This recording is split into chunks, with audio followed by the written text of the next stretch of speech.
Man, Jets lose a heartbreaker to the Bills. Divisional game, tough game, and let's see how we bounce back. And there he is.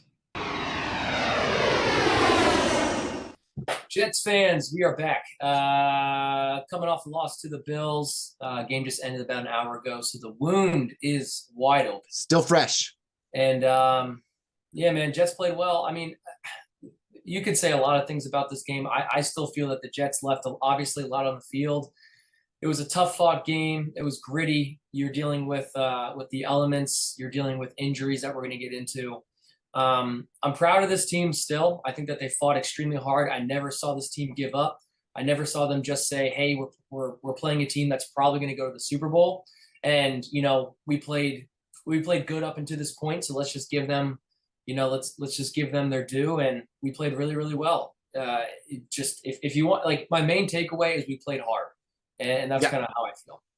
Yeah, I mean, dude, you hit the nail right on the head, man. It's like in previous years, we've seen Jets teams just like, throw in the towel and be like, all right, that's it. We're done. We're not, there's no chance of winning this game, but this team has fight. This team has grit. I mean, we've said it many times on here, dude. These young players don't care about the same old Jets, man. They fight till the end. And it's like, that's what we want to see. And yeah, dude, like you said, I think, if we're going to pick gas and brakes out of this game, my gas is that we fought till the end, dude. Like going into the, last 5 minutes, 4 minutes of this game, we had a chance very similar to that Vikings game at the beginning or last week. You know what I mean? So we had that chance.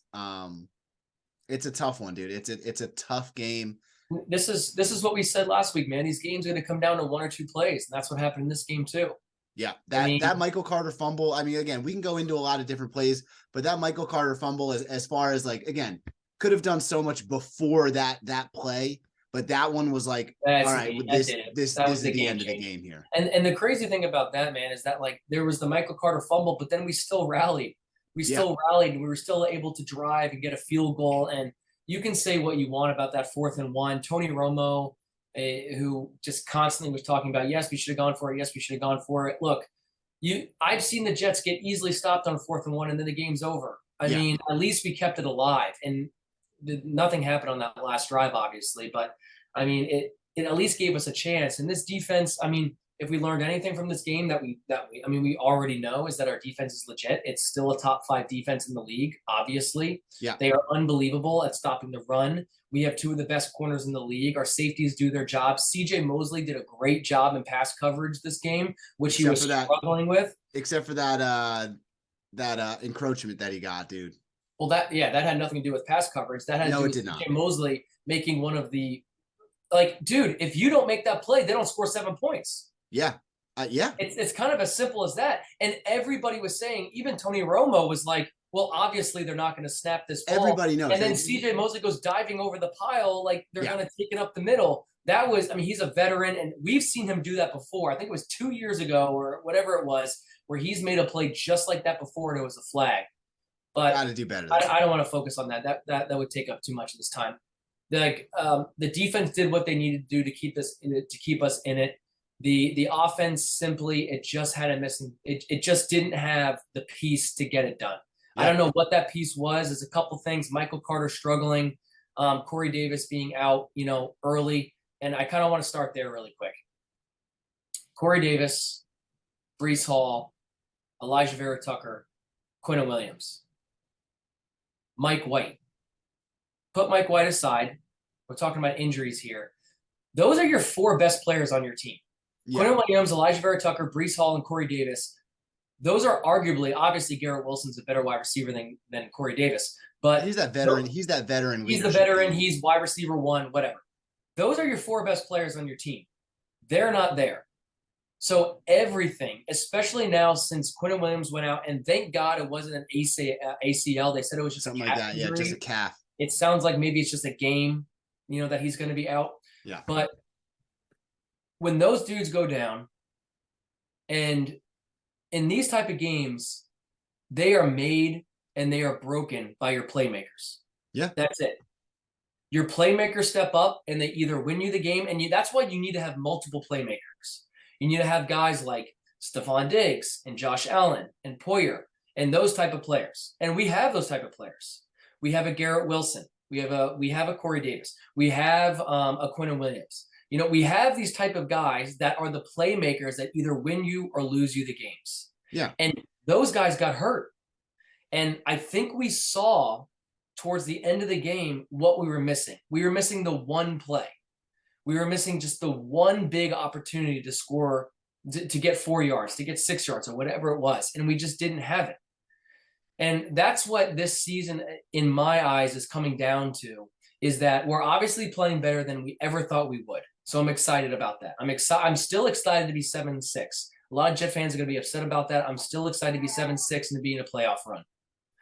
But we're missing the one play, the two plays that get you from losing by 5 and then winning by 3, or losing by 3 and winning by 2. We are just not there yet.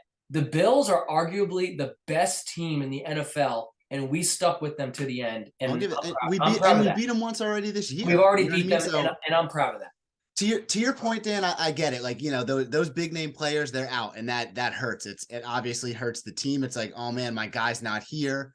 But like, we had some guys step up today, dude. Like, I think that's kind of like what we're seeing is, again, said it a few times, we're ahead of schedule for our rebuild. We're better than we thought we would be at this point. So guys like Bam Knight, diamond in the rough, dude, absolute stud. And he showed out today with an offensive line that, my goodness, to me, I'm sorry, that offensive line played terrible today. Absolutely terrible. They let Mike White get folded up like a piece of paper, dude. Like, it wasn't even like the sacks, like the offensive line was caving. It was either like the missed assignments or just not picking up the blitz. I don't know exactly what it was, dude, but those were some of the hardest hits I've seen on a quarterback. And right now, dude, I don't know if Mike White is starting next week. I mean, give credit where credit's due. Buffalo smelled blood in the water, and they upped their blitzes that second, third and fourth quarter. So, I mean, they knew we were attackable, and they attacked. But my God, this White, is how I feel. The determination that Mike White showed to get back in there and to come back and try and win us the game, dude. We were texting during the game, dude. I don't think, if he's healthy, I don't want to see Zach Wilson again this year. I want to see what we got in Mike White, because I think we got a baller, dude. Like, yeah, I agree. He knows the offense. He spreads the ball out. He goes through his reads extremely quickly. Like, and he fights, dude.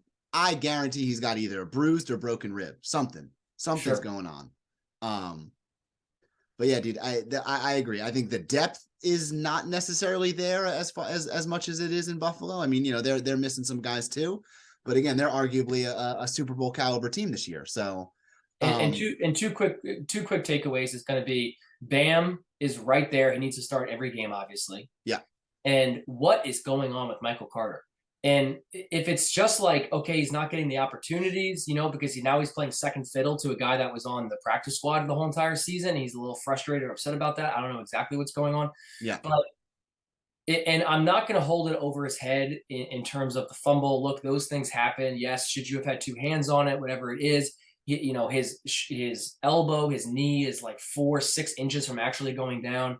Those things do happen. It's unfortunate that it happened to him, a guy that struggled in that game, because you're not seeing any power from him, and you're not seeing any explosiveness or any shiftiness out of him right now. I mean, he's essentially getting stood up at the line, and he's not making anyone miss. He's not fooling anybody. But I mean, before the fumble, he had negative yards. And that might be the offensive line. Yeah. That might be guys not giving him an opportunity to hit a hole. Whatever it is, you can make excuses for him all day long. But I saw Bam Knight make guys miss all day. I mean, bounce off of cornerbacks, bounce off of defensive linemen, at least get you 4 yards, 6 yards. I've seen two things. I've seen what I needed to see out of Bam Knight. He needs to play every single game. And I have seen what I've needed to see. Last week, I said to you, I feel this is make or break for Mike White. This is going to determine whether or not he plays the rest of the year. He needs to play. I agree. It's just every single time he plays. And now it's not like he's had an easy stretch. He played the Bears, which he dominated, and he blew them out. Yep. And then he played two of the best teams in the National Football League. Now the Vikings seem to be losing. I think they already lost. They got blown out by the yeah. Lions. So that hurts even more. Now we got to be careful next week of playing the Lions. I think we'll take them though because of our defense. But we played the Vikings and we played the Bills, two of the best teams in the National Football League, and he stood toe to toe with the best of them. Yep. Look, did he play the best? No. But did he do what you needed to do in order to prove yourself so that you could play the rest of the games? Yes. Zach Wilson has not done that once. After every single game that Zach Wilson has played, there's always been a question mark. After every single game that Mike White has played, I have said time and time again, now 3 weeks in a row, he looks like the guy. There's been some optimism. And at what point though, like to that point, at what point does that optimism or those rose tinted glasses like go away? Like at what point are we like, all right, maybe Mike White's not the guy, but I don't think they do. No interceptions today against the Bills defense that he had four against last year. Sorry, go ahead. He had some interceptions last weekend, but I mean, he still threw for over 350 yards. So he, like you said, he is playing the offense and understands the offense well. I think today was just some letdowns from some veteran players that we normally don't see it at. You know what I mean? That Michael Carter not showing up obviously hurts. And then, dude, what was Braxton Berrios doing on those punt returns, man? Like, just catch the ball and at least catch it and fair catch the ball. Like, I don't know if the wind and the weather had an effect on him.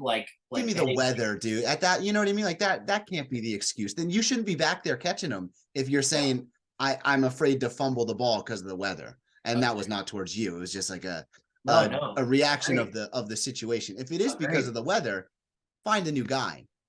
Yeah. I mean, it was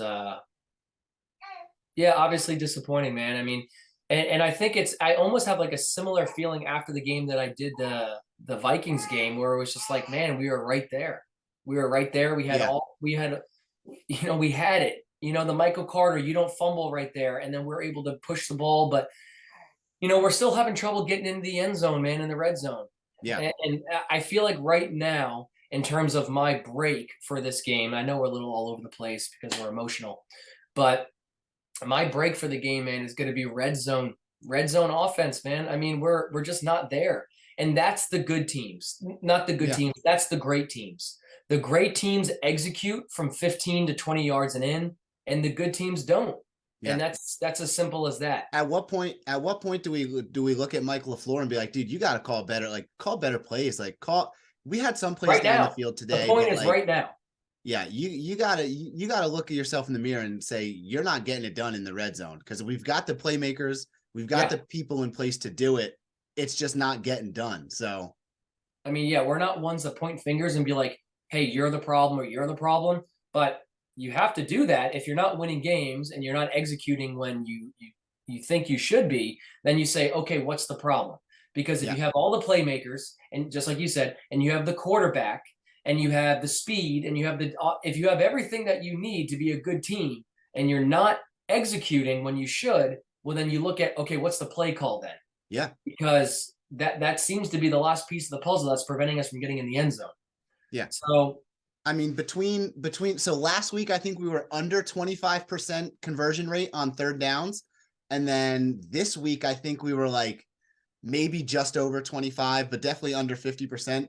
Now, again, coaches will say, well, when we have third and long, we put ourselves in those situations. We can't, well, what are we going to call? But what are you calling to get to, first and second down to get to that point? Like, at what point does player execution meet up with the coach not doing well? So, again, like you said, I think we're at that point now where it's like Mike LaFleur's got to kind of call some better games here and see what's going on. Now, again, I'll go back and, we'll go back and look at the highlights, look at the tape and see what we've got going on. But yeah, dude, I think we were, again, another game where we were just off winning it. That we had the chances. That fumble obviously hurt, but again, we were playing arguably the best team in the league right now. So yeah, only a little bit to gripe about, but yeah. Yeah, it's good, I'm speechless. It hurts. It hurts. I mean, this could have been a game, man, where, I mean, again, I almost have a similar reaction after the last game. It's like we keep proving ourselves to be a team that is to be reckoned with. Yeah. And it's look, you played the Vikings and then you played the Bills and you lost by 1 score both times, and you were right there to win the game. So if you're a team that's going to be able to win in this league, you're 7-6. Got to do it. These next weeks, this is everything, man. And we keep seeing it. We say it every single week. It's going to come down to that Dolphins game, last game of the season. Yep. And really, the Dolphins need to win tonight, hands down. We are no longer battling the Dolphins for for whatever playoff spot that is with them. We need the Patriots to lose, and we need the Chargers to lose. And last week we talked about how fun it was that we had the future of this season in our hands, just in terms of like, if you win and you're in. It's not like that anymore. Scary now. We're 7-6. We need to, we're going to be scoreboard watching and hoping that other teams lose. Yeah. And that's where we are, man. I mean, I'm still excited to be here in the middle to now next game late December and have meaningful games. But man, these ones sting more than ever. Yeah, I agree. Well, let's put a Band-Aid on it, Dan. Let's heal up during the week. Let's get back at him again next week for the Lions game. We'll be together for the next game. That's exciting. Things to look forward to. We'll do something special for that Lions game. Something special for that. Maybe do a sit down round table type chat. I don't know what's going on. We'll figure it out. Hey, I got this New Jersey though. Good for you. Sauce is the boss, baby. Look at that. Look at that. That's fantastic. Just shimmy it down. And a shimmy to boot. But yeah. All right, everybody. All right. Thank you guys so much for watching. We will see you in a few days before the upcoming Lions game. Like we said, Gordon and I are going to be getting together. We're going to be discussing that game. We're also going to be in person. Maybe we'll do our first live video. For all of the surplus of followers that we have, they all can join us. I like that. Beautiful. I like live. All right, man. We will see you all in a few days after a tough Bills loss, hard fought, and hard fought. What accent is that? Is that Boston? It's something. It's up there. It's something. Hard fought. All right. JETS, everybody. Jets.